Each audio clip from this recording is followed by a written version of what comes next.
ನಾನಿವತ್ತು ಬಳ್ಳಾರಿ ಲೋಕಸಭಾ ಕ್ಷೇತ್ರದ ವ್ಯಾಪ್ತಿಯಲ್ಲಿ ಬರುವಂಥ ಕೂಡ್ಲಿಗಿ ವಿಧಾನಸಭಾ ಕ್ಷೇತ್ರದಲ್ಲಿದ್ದೀನಿ. ಬಳ್ಳಾರಿ ಲೋಕಸಭಾ ಕ್ಷೇತ್ರದಲ್ಲಿ ಯಾರು ಗೆಲ್ಬಹುದು? ಬಳ್ಳಾರಿ ಕಾಂಗ್ರೆಸ್ ಲೀಡ್ ಕೊಡೋದು sir. Full total Ballari district ಹೇಳಿದ್ರೆ ಕಾಂಗ್ರೆಸ್ ಲೀಡ್ ಕೊಡೋದು. ಭಾಳ ಡಗ್ ಆಫರ್ ಇದೆ.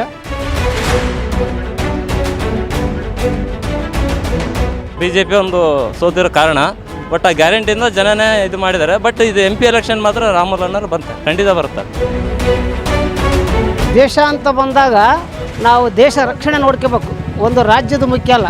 ಅದಕ್ಕಾಗಿ ದೇಶ ರಕ್ಷಣೆ ಮಾಡಬೇಕಪ್ಪ ಅಂದ್ರೆ ಮೋದಿ ಸರ್ಕಾರನೇ ಇರಬೇಕು.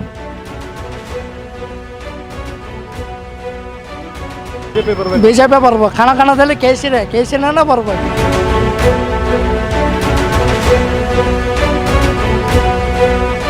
ಏನಾಗ್ಬೋದು ಈ ಸಾರಿ ಬಳ್ಳಾರಿಲಿ? ಬಿಜೆಪಿ. ಕೂಡ್ಲಿಗಿಲಿ ಹೆಂಗಿದೆ ಜನರ ಅಭಿಪ್ರಾಯ ಎಲ್ಲ ಬಿಜೆಪಿ ಶ್ರೀರಾಮುಲು ಮಾಡಕ್ಕಂತದಿದೆ. ಅದರ ಯಾಕೆ ಶ್ರೀರಾಮುಲು ಅವರು ಒಳ್ಳೇದಾಕತಿ ಜನಕ್ಕೆ.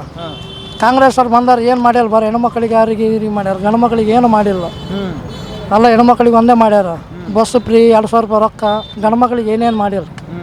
ಶ್ರೀರಾಮುಲು ಅವ್ರು ಏನು ಹೆಲ್ಪ್ ಮಾಡಿದ್ದಾರೆ ನಿಮಗೆ? ಹೆಲ್ಪ್ ಮಾಡ್ತಾರೆ ಸರ್. ರೋಡ್ಗಳು ಕೆಲಸ ಅವು ಇವು ದೊಡ್ಡ ಮೇಲೆ ಕೂಡ ರಾಜ್ಯ ಮೇಲೆ ಮೋದಿಯವರು ಅದಾರಲ್ಲ, ಅವ್ರಿಂದ ಭಾಳ ಇವು ಮಾಡ್ತಾರೆ. ಬಳ್ಳಾರಿಯಲ್ಲಿ ಗೆದ್ದರೆ ಒಳ್ಳೆ ಒಂದು ಆಗುತ್ತೆ ಎಲ್ಲರಿಗೆ. ತುಕಾರಾಮ್ ಅವ್ರು ಕೆಲಸ ಮಾಡಿಲ್ವಾ? ಕೆಲಸ ಮಾಡ್ಯಾರ. ಇದಕ್ಕೆ ಮಾಡ್ಯಾರ, ನಮ್ಮ ಇದಕ್ಕೆ ಮಾಡಿಲ್ಲಲ್ಲ. ಅಲ್ಲೇ ಮಾಡ್ಯಾರ, ಸೊಂಡ್ರ ತಾಲೂಕಿಗೆ ಮಾಡ್ಯಾರ. ಮಾಡಿಲ್ಲ ಅನ್ನಂಗಿಲ್ಲ, ಮಾಡ್ಯಾರ. ಸೊಂಡ್ರ ತಾಲೂಕಿಗೆ ಒಂದೇ ಮಾಡ್ಯಾರ, ಇಲ್ಲಿ ಮಾಡಿಲ್ಲ ಕೂಡ್ಲಿಗೆ. ಇವಾಗ ರಾಮಲಣ್ಣ ಗೆದ್ರೆ ಏನೋ ಒಂದು ಹಾಕವು ಕಾಲೇವು ಶೆರೆಂಡಿ ಅವು ಇವು ಓಣಿಗಳಿಗೆ ಎಷ್ಟು ಗಲೀಜು ಐತೆ, ಭಾಳ ಸಮಸ್ಯೆ ಐತೆ. ಅಲ್ಲ, ಈ ಗ್ಯಾರಂಟಿಯಿಂದ ಹೆಲ್ಪ್ ಆಗತ್ತಿಲ್ಲ ಜನರಿಗೆ, ಹೆಣ್ಮಕ್ಳಿಗೆ. ನಮ್ಮ ಅಮ್ಮಗೆ ಅಮೌಂಟ್ ಬರ್ತೈತೆ 2,000 ರೂಪಾಯಿ. ಒಳ್ಳೇದಲ್ಲ ಅನ್ನೋದು? ಒಳ್ಳೇದು ಹೌದು, ಬರ್ತೈತೆ. ಏನು ಮಾಡಕ್ಕೆ ತಗೊಂಡು ಇವಾಗ ಒಳ್ಳೇದಾಗ್ಬೇಕು. ನಮಗೆ ಒಂದೇ ಒಳ್ಳೇದಾದಂಗಲ್ಲ, 4 ಮಂದಿ ಕೂಡ ಒಳ್ಳೇದಾಗಬೇಕು. ಮೋದಿ ಸಾರ್ ಬರ್ಬೇಕು, ಒಳ್ಳೇದು ಈ ಸಲ. ಮೋದಿನೇ ಪ್ರಧಾನಿ ಆಗ್ಬೇಕು. ಮೋದಿನೇ ಪ್ರಧಾನಿ. ಯಾಕೆ ಮೋದಿ ಯಾಕೆ ಆಗ್ಬೇಕು? ಮೋದಿ ಆದ್ರೆ ನಮ್ಗೆ ಒಳ್ಳೆ ದೇಶಕ್ಕೆಲ್ಲ ಒಳ್ಳೇದಾಗತ್ತೆ. ಏನು ಒಳ್ಳೇದಾಗುತ್ತಪ್ಪ? ಅಲ್ಲ, ನಮ್ಮ ಇದು ಕಾಯೋದು ಒಳಗೆ ಅಲ್ಲಿ ಇಲ್ಲಿ ಇದು ಚೆನ್ನಾಗಿ ಮಾಡ್ತಾರೆ. ಮೋದಿನ ಗೆಲ್ಬೇಕು. ಅದನ್ನು ಬಿಟ್ಟು ಕಾಂಗ್ರೆಸ್ ಅವ್ರು ಬಂದರೆ ಏನು ಕೆಲಸ ಮಾಡಲ್ಲ. ಅಲ್ಲ, ನಮ್ಮ ಪಾಕಿಸ್ತಾನ ಬೌಂಡ್ರಿರೆಲ್ಲ ಬಂದು ನಮ್ಮ ಇಂಡಿಯಾದ ದಳ್ಳಾಳಿ ಮಾಡ್ತಾರೆ ಬಂದು. ಅದು ಇದು ಮಾಡ್ತಾರೆ. ಹಂಗಾಗಿ ಬಿಜೆಪಿ ಬರ್ಬೇಕು. ಕಣಕಣದಲ್ಲಿ ಕೇಸಿನೇ ಬರ್ಬೇಕು ಇಲ್ಲಿ ಬಿಜೆಪಿ. Okay thank you. ಏನು ಸರ್ ನಿಮ್ಮ ಹೆಸರು? ಸರ್, ನಮ್ಮ ಹೆಸರು ವಿನಾಯಕ್ ಅಂತ. ವಿನಾಯಕ್, ಏನಾಗ್ಬೋದು ಸರ್ ಈ ಸಾರಿ ಬಳ್ಳಾರಿ ಲೋಕಸಭಾ ಕ್ಷೇತ್ರದಲ್ಲಿ ಯಾರು ಗೆಲ್ಬಹುದು? ಸರ್, ಆ್ಯಕ್ಚುಲಿ ರಾಮುಲು ಗೆಲ್ತಿದ್ರು, ಬಟ್ ಭಾಳ ಡಗ್ ಆಫರ್ ಐತೆ. ಯಾಕಂದರೆ ಈಗ ಅಪ್ಪಿತಪ್ಪಿ ಲಾಸ್ಟ್ ಹೋದ ಸತಿ ಎಲೆಕ್ಷನ್ ಉಗ್ರಪ್ಪ ಕೊಡಿದ್ರೆ ರಾಮುಲು ಮನೆ ನಿಂತು ಗೆದ್ದು ಬಿಡ್ತಿದ್ದ. ಈಗ ತುಕಾರಾಮ್ ಸರ್ ಕೊಟ್ಟರೆ ತುಕಾರಾಮ್ ಸರ್ ತುಂಬ ಒಳ್ಳೆ ಮನುಷ್ಯ, ಭಾಳ ಒಂಥರ ಸಿಂಪಲ್ ಮ್ಯಾನ್. ಭಾಳ ಡಗ್ ಆಫರ್ ಇದೆ. ಬಳ್ಳಾರಿ ಕಾಂಗ್ರೆಸ್ ಲೀಡ್ ಕೊಡೋದು sir. Full total Ballari district ಹೇಳಿದ್ರೆ ಕಾಂಗ್ರೆಸ್ ಲೀಡ್ ಕೊಡೋದು. ಅಪ್ಪಿತಪ್ಪಿ ರಾಮುಲು ಸಾಹೇಬ್ರಿಗೆ ಏನೋ ವಿನ್ ಆಗಬೇಕವ ಅಂದರೆ ಮತ್ತೆ ವಿಜಯನಗರ ಡಿಸ್ಟ್ರಿಕ್ಗೆ ವಿನ್ ಕೊಟ್ಟರೆ ಕೊಡ್ಬೋದು. ರಾಮುಲು ಯಾಕೆ ಗೆಲ್ಲಲ್ಲ? ಗೆಲ್ಲಲ್ಲ ಅನ್ನೋ ಪ್ರಶ್ನೆ ಸರ್. ಈಗ ಯೂತ್ಸ್ಗೆ ಏನು ಮಾಡಿಲ್ಲ, ಒಂದು ಮೋದಿ ಸರ್ಕಾರದಿಂದ ಯೂತ್ಸ್ಗೆ ಏನು ಮಾಡಿಲ್ಲ. ಆಮೇಲೆ ಏನು ಈ ರೈತರದ್ದು ಏನು ಬೆನಿಫಿಟ್ ಏನು ಸಿಕ್ಕಿಲ್ಲ. ಈಗ ಇವ್ರಿಗೆ ಕೆಲವು ಮಂದಿಗೆ ನೋಡಿ, ಈಗ ದಿನ ಅಂಗಡಿ ಬರೋರು, ಕೆಲಸಕ್ಕೆ ಬರೋರು ಎಲ್ಲರಿಗೆ ಬಸ್ ಪಾಸ್ ಫ್ರೀ ಇದ್ದಾವೆ. ಇದು ಭಾಳ ಎಫೆಕ್ಟ್ ಆಗಿದೆ ಪಬ್ಲಿಕ್ಗೆ. ಈಗ ಪಬ್ಲಿಕ್ ಸರ್ವೆಂಟ್ಗೆ ಎಲ್ಲರಿಗೆ ಜನಕ್ಕೆ, ಸಾಮಾನ್ಯ ಜನಕ್ಕೆ ಎಲ್ಲರಿಗೂ ತುಂಬ ಹೆಲ್ಪ್ ಆಗಿದೆ. ಕಾಂಗ್ರೆಸ್ ಗ್ಯಾರಂಟಿಯಿಂದ ಹೆಲ್ಪ್ ಆಗಿದೆ ಅಂತ. ಕಾಂಗ್ರೆಸ್ ಗ್ಯಾರಂಟಿಯಿಂದ ಸ್ವಲ್ಪ ಹೆಲ್ಪ್ ಆಗಿದೆ. ಕೆಲವು ಮಂದಿ ಅದನ್ನ ಯೂಸ್ ಮಾಡ್ಕೊತಾರೆ, ಕೆಲವು ಮಂದಿ ಯೂಸ್ ಆಗಲ್ಲ. ಎಲ್ಲ ನಡೀತಾ ಇದೆ. ಬಟ್ ಡಗ್ ಆಫ್ ಇದೆ ಸರ್. 50-50 ಇದೆ. ಓಕೆ, ಕಾಂಗ್ರೆಸ್ ಗ್ಯಾರಂಟಿಯಿಂದ ಜನ ಆಲಸ್ಯರಾಗ್ತಾ ಇದ್ದಾರೆ ಅಂತ ಹೇಳ್ತಿದಾರಪ್ಪ. ಇಲ್ಲ ಸರ್, ಆ ಥರ ಏನೂ ಇಲ್ಲ ಸರ್. ನಾವು ತಗೊತಾ ಇದ್ದೀವಿ ಗ್ಯಾರಂಟಿ, ಸುಮ್ಮನೆ ಅನ್ಬಾರ್ದು. ಗ್ಯಾರಂಟಿ ಎಲ್ಲ ಯೂಸ್ ಮಾಡ್ತಾರೆ ಸರ್. ಯೂಸ್ ಮಾಡ್ದೆ ಎಲ್ಲರೂ ಯೂಸ್ ಮಾಡ್ತಾ ಇದ್ದೀವಿ. ಬಟ್ ಹೆಂಗೆ ಅಂತ ಹೇಳೋಕ್ಕಾಗಲ್ಲ ಸರ್, ಭಾಳ ಡಗ್ ಆಫರ್ ಇದೆ. ಉಗ್ರಪ್ಪ ಏನಾದರೂ BJP ನಿಂತಿದ್ದೆ, ಕಾಂಗ್ರೆಸ್ ನಿಂತಿದ್ರೆ ರಾಮುಲು ಸರ್ ಮನೆಗೆ ನಿಂತ್ಕೊಂಡ್ರೆ ಗೆದ್ದು ಬಿಡ್ತಿದ್ರು. ಹಿಂಗೆ ಪ್ರಚಾರಕ್ಕೆ ಬರೋಂಗಿದ್ದಿಲ್ಲ. ಯಾಕಂದರೆ ರಾಮುಲು ಸರ್ ತುಂಬ ಒಳ್ಳೆ ಮನುಷ್ಯ ಸರ್ ಒಂದು. ಆಮೇಲೆ ಇನ್ನೊಂದು, ಭಾಳ ವರ್ಷ ಪಕ್ಷ ದುಡಿದಾರೆ ಅವರು. ಎಲ್ಲ ಚಿಕ್ಕಾಪಟ್ಟೆ ಡಗ್ ಆಫ್ ಅವರ್ನೇ ಇದೆ. ಈಗ ಬಟ್ ಸದ್ಯಕ್ಕೆ ಕಾಂಗ್ರೆಸ್ ಗೆಲ್ಲೋ ಚಾನ್ಸಸ್ ಇದೆ. ಕಾಂಗ್ರೆಸ್ ಗೆಲ್ಲೋ ಚಾನ್ಸಸ್ಸು 50% ಇದೆ ಸರ್. BJP ಗೆಲ್ಲೋ ಚಾನ್ಸು 50% ಇದೆ. ಬಳ್ಳಾರಿ ಡಿಸ್ಟ್ರಿಕ್ಕೆಲ್ಲ ಕಾಂಗ್ರೆಸ್ ಲೀಡ್ ಕೊಡುತ್ತೆ sir. 90% Ballari district Congress lead ಕೊಡುತ್ತೆ. ವಿಜಯನಗರ ಡಿಸ್ಟ್ರಿಕ್ಕಿನೇ ರಾಮುಲು ಹಣೆ ಬರೋ ಚೇಂಜ್ ಆಗೋದು. ಥ್ಯಾಂಕ್ ಯು ಅಂತೇಳಿ. ಜಗದೀಶ್, ಏನಾಗ್ಬೋದು ಸರ್ ಈ ಸರಿ BJP ಅಲೆ ಇದೆ ಸರ್. ಎಲ್ಲ ಕಡೆಗೆ BJP ಅಲೆ ಇದೆ. ಇಲ್ಲಿ ಬಳ್ಳಾರಿನೂ BJP ಅಲೆ ಇದೆ. ನೋಡ್ಬೇಕು ಅದು ಮುಂದೆ. ಬಳ್ಳಾರಿ ಪ್ರಾಪರು ಎಲ್ಲ 8 MLAಗಳು ಅವರೇ ಇದ್ದಾರೆ, 6 ಜನ MLAಗಳು. ಏನಾಗುತ್ತೆ ಅಂದರೆ ಪ್ರಾಪರ್ ಎಲ್ಲ ಬಳ್ಳಾರಿ ಎಲ್ಲ ಕಾಂಗ್ರೆಸ್ ಹೊಡಿತೆ. ನಮಗೇನು ಈ ಥರ ಅಂದರೆ ನಮ್ಮ ಕೂಡ್ಲಿಗಿ, ಕೊಟ್ಟೂರು, ಹರಪನಹಳ್ಳಿ, ವಿಜಯನಗರ ಇವು ಮಾತ್ರ BJP ವಿನ್ನು, ಪಕ್ಕ ವಿನ್ನು. ಯಾಕಂದರೆ ಮೊದಲಿಂದನೂ ರಾಮುಲು ಹೆಸರಿದೆ ಈ ಕಡೆ ಎಲ್ಲ. ವಿಜಯನಗರ, ಕೂಡ್ಲಿಗಿ, ಹರಪನಹಳ್ಳಿ, ಅಗ್ರಿಬೊಮ್ಮನಹಳ್ಳಿ ಇದೆಲ್ಲ ರಾಮುಲದ ಹೆಸರಿದೆ. ಈಗ ಇವ್ರೇನಾಗ್ತಾರೆ, ತುಕಾರಾಮ್ ಅಂದರೆ ಹೊಸ ಕ್ಯಾಂಡಿಡೇಟ್ ಆಗ್ತಾರೆ. ಅಲ್ಲಿ ಏನೇನು ಜನ 6 ಜನ MLAsಗಳು 2 ಮಿನಿಸ್ಟ್ರ್ ಇದ್ದಾರೆ. ಬಟ್ ಏನು ಬಳ್ಳಾರಿ ಪ್ರಾಪರ್ ಏನು ನೋಡಿದ್ರೆ ಕಾಂಗ್ರೆಸ್ ಅಲ್ಲೇ ಲೀಡ್ ಕೊಡಬೇಕು. ನಮ್ಮ ವಿಜಯನಗರ ಡಿಸ್ಟಿಕ್ ಮಾತ್ರ BJP ಪಕ್ಕ, ಅದು ಮಾತ್ರ ಪಕ್ಕ. ಯಾಕೆ ಕಾಂಗ್ರೆಸ್ ಯಾಕೆ ಬರಲ್ಲ? ಯಾಕಂದ್ರೆ 6 ಜನ MLAಗಳಿದಾರಲ್ಲ. ಹಾಂ, 7 ಮಂದಿ. ಅಂದರೆ ಕಾಂಗ್ರೆಸ್ಸು ನಮ್ಮಲ್ಲಿ ಯಾಕೆ ಬರಲ್ಲ ಅಂದರೆ ರಾಮುಲ್ ಈ ಕಡೆ ಎಲ್ಲ ಒಡನಾಟ ಜಾಸ್ತಿ ಇದೆ. ಹೊಸಪೇಟೆಯಲ್ಲಿ ಪ್ರಾಪರ್ ಏನಿದೆ ಆನಂದ್ ಸಿಂಗ್ ಅವರು ಇದ್ದಾರೆ ಅಲ್ಲಿ, ಹಂಗಾಗಿ ಹೊಸಪೇಟೆ ಡಿಸ್ಟಿಕ್ ಏನಿದೆ ಪೂರ್ತಿ BJPನೇ. ಈಗ ಅಗರಿಬೊಮ್ಮನಹಳ್ಳಿ BJP MLA ಇದ್ದಾನೆ, ಅದು BJPನೇ ಕೊಟ್ಟರು. JDS BJP ಇದ್ದಂಗೆ ಅದು. ಹಂಗಾಗಿ ಈಗ ಅದು ರೂಲಿಂಗ್ ಇದೆ, ಹಂಗಾಗಿ BJP ಬರ್ಲಿಕ್ಕೆ ಚಾನ್ಸಸ್ ಇದೆ. ಏನು ಸರ್ ನಿಮ್ಮ ಹೆಸರು? ಸರ್ ಚನ್ನಬಸನಗೌಡ ಅಂತ, ಜಯಸಿಂಗೌಡ. ಈ ಸತಿ BJPನೇ ಬರೋದು, ಮೋದಿ ಪಕ್ಕ ಮೋದಿ ಶ್ರೀರಾಮುಲು. ಏನು ಅಂಥದ್ದು ಏನಿದೆ ಸರ್? ಮೋದಿ ಏನು ಮಾಡಿದ್ದಾರೆ, ಶ್ರೀರಾಮುಲು ಅವ್ರು ಏನು ಮಾಡಿದ್ದಾರೆ? ಮೋದಿ ಒಳ್ಳೆ ಕೆಲಸಗಾರ, ಒಳ್ಳೆ ಆಡಳಿತ ಕೊಟ್ಟಾರ. ಕಾಂಗ್ರೆಸ್ ಹಂಗೆ ಅದೇ ಇಲ್ಲ. ಎಕ್ಸಾಂಪಲ್ ಕೊಡಿ, ಹೇಳಿ ಸರ್. ಒಳ್ಳೆ ಎಕ್ಸಾಂಪಲ್ ಕೊಡಿ, ಏನು ಕೆಲಸ ಮಾಡಿದ್ದಾರೆ? ಸಮಾಧಾನಕ್ಕೆಲ್ಲ ಚೆನ್ನಾಗಿ ಸರ್ಕಾರ ಒಳ್ಳೆ ಜನ ಇದ್ದಾರೆ, ಎಲ್ಲ ಚೆನ್ನಾಗಿದೆ, ಒಳ್ಳೆ ಉತ್ತಮ ಆಡಳಿತ ಕೊಡ್ತಿದ್ದಾರೆ. ನಾವು ಇಷ್ಟು ವರ್ಷ ಯಾರು ನೋಡಿಲ್ಲ, ಮೋದಿಗೆ ಓಟ್ ಹಾಕೋದವು. ಪಾರ್ಟಿ ಇಂಪಾರ್ಟೆಂಟ್ ಅಲ್ಲ, ಮೋದಿ ಇಂಪಾರ್ಟೆಂಟ್. ಹೌದು, ಕಾಂಗ್ರೆಸ್ನವ್ರಿಗೆ ಓಟ್ ಹಾಕಿವ್ ಅನ್ಕೊಳ್ರಿ, ಮೋದಿನೇ ಇಂಪಾರ್ಟೆಂಟ್. ಮೋದಿಗೆ ಹಾಕೋದ ಅಲ್ಲ. ಇದಾರೆ 8 ಜನನೂ ಶಾಸಕರು ಕಾಂಗ್ರೆಸ್ನಾಗ ಇದಾರೆ ಈ ಕ್ಷೇತ್ರದಾಗ. ಆದ್ರೆ ಮೋದಿ ಅವ ಮುಂದೆ ಆ ಲೆಕ್ಕಲ್ಲ. ಕಾಂಗ್ರೆಸ್ ಫೈಟ್ ಇದು ಇಲ್ಲ ನಂಗೆಲ್ಲ. BJP ಗೆಲ್ಲ 100%. ಅಲ್ಲ, ಈ ಕಾಂಗ್ರೆಸ್ ಗ್ಯಾರಂಟಿ ಮುಂದೆ ಮೋದಿ ಗ್ಯಾರಂಟಿ ಗೆಲ್ಲುತ್ತಾ ಅಂತ? ಕಾಂಗ್ರೆಸ್ ಏನೇ ನಮ್ಮಂತರ ಕುಡುಕರದು ಎಲ್ಲ ರೊಕ್ಕ ತಗೊಂಡು ಎಲ್ಲ ಅವ್ರಿಗೆಲ್ಲ 50-100 ರೂಪಾಯಿ ಎಕ್ಸ್ಚೇಂಜ್ ಮಾಡಿ ಅವ್ರು ರೊಕ್ಕ ಕೊಡ್ತಾರೆ. ಯಾವ್ದು ಕೊಟ್ರಿ ಹೇಳ್ರಿ? ಈಗ ಮಧ್ಯಮ ವರ್ಗದವರೆಲ್ಲ ಹೆಂಗೆ ಜೀವನ ಮಾಡ್ತಾರೆ ಹೇಳ್ರಿ? ನಮ್ಮಂತರ ಬಾಟ್ಲಿಗೆ 250-300 ರೂಪಾಯಿ ರೇಟ್ ಮಾಡ್ಯಾರ. ನಮ್ಮ ರೊಕ್ಕ ತಗೊಂಡು ನಮಗೆ ಕೊಡ್ತಾರೆ, ಅವ್ರಿಗೆ ಬೇರೆ ರೊಕ್ಕ ಕೊಡ್ತಾರ. ಈಗ ಸಬ್ ರಿಜಿಸ್ಟ್ರು ಉದಾಹರಣೆ 100 ರೂಪಾಯಿ ಇತ್ತು, 700 ರೂಪಾಯಿ ಇತ್ತು, 1400 ರೂಪಾಯಿ ಮಾಡ್ಯಾರ ಈಗ ಆಲ್ರೆಡಿ. ಅಂಥ ರೊಕ್ಕ ತಗೊಂಡು ಎಲ್ಲರಿಗೆ ಕೊಡ್ತಾರೆ, ರೈತರಿಗೆ, ಅವರೆಲ್ಲ ಮಹಿಳೆಯರಿಗೆ ಕೂಡ ಆಗ್ತದೆ ಆಲ್ರೆಡಿ. 100% ಮಹಿಳೆಯರೆಲ್ಲ ಆಗ್ತದೆ BJP ಮೋದಿಗೆ. ಹೌದೌದು. ಸರ್ ನಮ್ಮ ಹೆಸರು ಸಿದ್ಲಿಂಗಪ್ಪ ಅಂತೇಳಿ.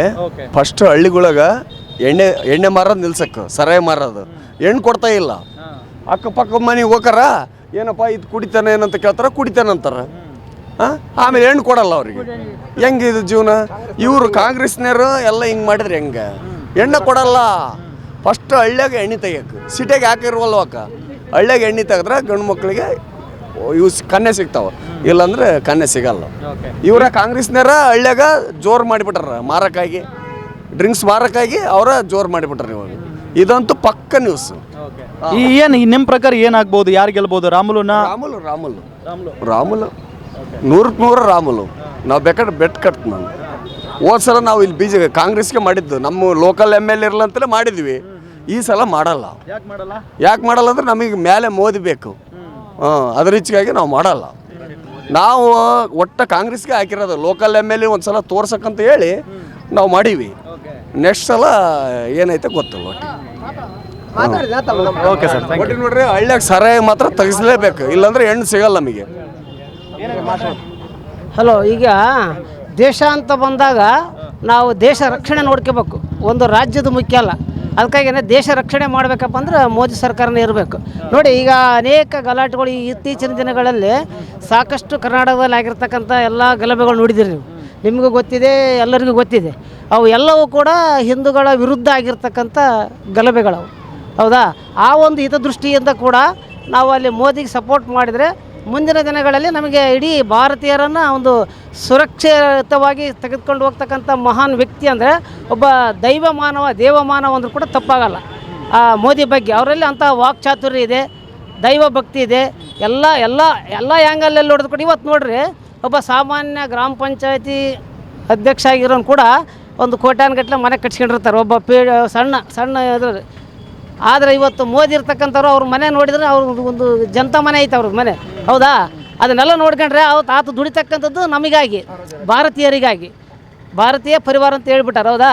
ಇನ್ನು ಬೇರೆ ಎಲ್ಲ 1000 ಕೋಟಿ 100 ಕೋಟಿ. ಇವತ್ತು ಮೋದಿದು ಯಾವುದಾದ್ರೂ ಒಂದು ಹಗರಣ ನೀವು ತೋರಿಸ್ತೀರಾ? ನೀವು ಮಾಧ್ಯಮಗಳು ಯಾರಾದರೂ ಒಂದು ಮೋದಿದು ಯಾವುದಾದ್ರೂ ಒಂದು ಹಗರಣ ಇದ್ದರೆ ಹೇಳ್ರಿ, ನೀವು ಅದಕ್ಕೆ ಒಪ್ಪಿಗೆ ಅವ್ರದ್ದು. ಮೋದಿ ದುಡಿತಾರೆ, ಮೋದಿ ಒಳ್ಳೆಯವರು, ಆದರೆ MP ಗಳು ಒಳ್ಳೆಯವರು ಆಗಿರ್ಬೇಕಲ್ಲ. MP ಗಳು ಒಳ್ಳೆಯವ್ರು ಆಗ್ತಾರೆ. ಈಗ as is the head master so is the student. ತಂದೆ ಹೆಂಗಿರ್ತಾನೋ ಹೆಡ್ ಮಾಸ್ಟರ್ ಹೆಂಗಿರ್ತಾನೆ. ದೇವೇಂದ್ರಪ್ಪ ಅವ್ರು ಕೆಲಸ ಮಾಡಿದಾರ? ಯಾರು? ದೇವೇಂದ್ರಪ್ಪರು ಸಾಮಾನ್ಯ ಮಾಡ್ಯಾರೆ. ಮೋದಿಗೂ ಅವ್ರಿಗೂ ಹೋಲಿಕೆ ಮಾಡ್ತೀರಾ ನೀವು? ಮೋದಿಯವರಿಗೆ ಹೋಲಿಕೆ ಮಾಡೋಕೆ ಆಗ್ತಾ ಇಲ್ಲ. ಯಾಕಂದರೆ ಇವ್ರನ್ನ ಹೊಸಬರಾಗಿರ್ತಕ್ಕಂಥ ಎಂ ಪಿಗಳು ಅವ್ರಿಗೆ ಅಷ್ಟೊಂದು ಅನುಭವ ಕಡಿಮೆ ಇತ್ತು. ಏಜ್ ಆದರೂ ಕೂಡ ಅನುಭವ ಕಡಿಮೆ ಇತ್ತು. ಕೆಲವು ಒಳ್ಳೆ ವ್ಯಕ್ತಿ, ಒಳ್ಳೆ ಸಣ್ಣ ಒಳ್ಳೆ ಕೆಲಸ ಮಾಡೋಕೆ ಅನುಭವನೇ ಬೇಕಾ? ಬೇಕು. ಅನುಭವ ಇದ್ರೂ ಮುಖ್ಯ. ಇವತ್ತು ಅನುಭವ ಇಲ್ಲ ನೀವು ಅವನು ಮತ್ತು ರಾಜೀವ್ ಗಾಂಧಿ ನೀವು ಮೇಲೆ ಕುಂದಿಸಿದ್ರೆ ಏನು ಸರ್ ಭಾರತ ಉಳಿತತ್ತಾ? ಉಳಿಯಲ್ಲ. ಹಾಗಾಗಿ ಅನುಭವದ ಮುಖ್ಯ. ಈಗ ಎಷ್ಟು ಸರಿ CM ಆಗಿರ್ತಕ್ಕಂಥವ್ರು ನಮ್ಮ ಮೋದಿಯವರು, ಹೌದಾ? ನೋಡ್ರಿ ಒಂದು ನಮಗೆ ಮೇನ್ ಇರೋದು ಹಗರಣದ ರಹಿತವಾಗಿರ್ತಕ್ಕಂಥ ವ್ಯಕ್ತಿ ಬೇಕು ನಮಗೆ. ಯಾವುದೇ ಹಗರಣದಲ್ಲಿಲ್ಲ, ಯಾವುದೇ ಒಂದು ಇದರಲ್ಲಿಲ್ಲ, ಯಾವ ಒಂದು ಅವ್ರ ಸಂಬಳನ ಕೂಡ ಅದನ್ನು ಕೂಡ ದಾನ ಮಾಡ್ತಿದ್ದಾರೆ. ಅವ್ರಿಗೆ ಬರ್ತಕ್ಕಂಥ ಸಂಬಳ ಕೂಡ MP ಸಂಬಳ ಬರ್ತದೆ ಅವ್ರಿಗೆ, ಪ್ರಧಾನಮಂತ್ರಿ ಸಂಬಳ, ಅದನ್ನು ಕೂಡ ಬೇರೆ ಕಡೆ ದಾನ, ಬಡ ಮಕ್ಕಳಿಗೆ ದಾನ ಮಾಡ್ತಾರೆ. ಓಕೆ, ಕಾಂಗ್ರೆಸ್ ಬಂದ್ರೆ ಏನಾಗುತ್ತಪ್ಪ? ಕಾಂಗ್ರೆಸ್ ಬಂದರೆ ದೇಶದಲ್ಲಿ, ರಾಜ್ಯದಲ್ಲಿ ನಾನು ಹೇಳಲ್ಲ, ರಾಜ್ಯದಲ್ಲಿ ತಕ್ಕ ಮಟ್ಟಿಗೆ ಅನುಕೂಲ ಆಗಿತ್ತು ಅಂತ ತಿಳ್ಕೊಳ್ಳಿ. ದೇಶದಲ್ಲಿ ಏನಾಗುತ್ತೆ, ಅಲ್ಲೋಲ ಕಲ್ಲೋಲ ಆಗತ್ತೆ. ಏನು ಅಂಥದ್ದು ಏನಾಗ್ಬಿಡುತ್ತೆ? ರಾಷ್ಟ್ರ ಆದಂಗೆ ಆಗುತ್ತೆ. ಮುಸ್ಲಿಂ ರಾಷ್ಟ್ರ ಹೆಂಗೆ ನಿರ್ಮಾಣ ಆಗುತ್ತೋ ಆ ಥರ ಆಗುತ್ತೆ. ಯಾಕಂದರೆ ಅದು ಎಲ್ಲರಿಗೂ ಗೊತ್ತಿರ್ತಕ್ಕಂಥ ವಿಚಾರ ಅದು, ಹೌದ್ರಾ? ಈಗ ಅವರಿಗೆ ರಾಹುಲ್ ಗಾಂಧಿಗೆ ಅವ್ರಿಗೇನಂತ ಒಂದು ಇದಿಲ್ಲ, ಹೋಪ್ ಇಲ್ಲ, ಒಂದು ಏನು ಫಿಲಾಸಫಿ ಇಲ್ಲ, ಒಂದು ಧಾರ್ಮಿಕದ ಬಗ್ಗೆ ಇಲ್ಲ, ಹಿಂದೂ ಅಂದರೆ ಏನೋ ಗೊತ್ತಿಲ್ಲ. ಈಗ ಸಿದ್ದರಾಮಯ್ಯನ ಮಗ ಹಿಂದೂ ದೇಶ ಮಾಡಕ್ಕೆ ಹೊಂಟಿರಂತ ಅಂತಾನೆ ಇವ್ರನ್ನ. ತಾನು ಮತ್ತೆ ಅಹಿಂದು ಅಂತ ಮಾಡಿದ್ರು, ಅವರು ಹಿಂದೂ ಸೇರಿಸ್ಕೊಂಡಿದ್ರು ಅದ್ರಕ್ಕೆ. ಆ ಸಿದ್ದರಾಮಯ್ಯ ಮುಖ್ಯಮಂತ್ರಿ ಮಗನೇ ಹಿಂದೂ ಬಗ್ಗೆ ಅವಹೇಳನಕಾರಿ ಮಾತುಗಳನ್ನು ಆಡ್ತಕ್ಕಂಥದ್ದು ಅದು ಅಲ್ಲ. ಅದು ಅವರು ಎಜುಕೇಟೆಡ್ ಆತ, ಒಬ್ಬ ಡಾಕ್ಟ್ರಾಗಿ ಆ ಥರ ಮಾತಾಡಬಾರ್ದು, ಹೌದ್ರಾ? ಅದು ಹಿಂದೂಗಳಿಗೆ ಅವಮಾನ ಮಾಡಿದಂಗೆ ಅದು. ಅವರು ಸ್ಟೇಟ್ನಾಗ ಇದ್ದಾರೆ, ಗ್ಯಾರಂಟಿ ಕೊಟ್ಟಿದ್ದಾರೆ, ಸರ್ಕಾರ ಬಂತ ರಚನೆ ಮಾಡ್ಯಾರ, ನೋಡ್ಕೊಂಡು ಹೋಗಲ್ಲ, ಅದಕ್ಕೇನು ಪ್ರಾಬ್ಲಮ್ ಇಲ್ಲ. ಆ ಒಂದು ಇಂಥದ್ದು ದೇಶವನ್ನು ಕಾಪಾಡ್ಕೋಬೇಕಪ್ಪ ಅಂದ್ರೆ ನೋಡಿರಿ, ಇಡೀ ರಾಷ್ಟ್ರದಲ್ಲೇ, ಇಡೀ ಪ್ರಪಂಚದಲ್ಲೇ ನಂಬರ್ 5ನಲ್ಲಿದೆ ನಮ್ಮ ದೇಶ.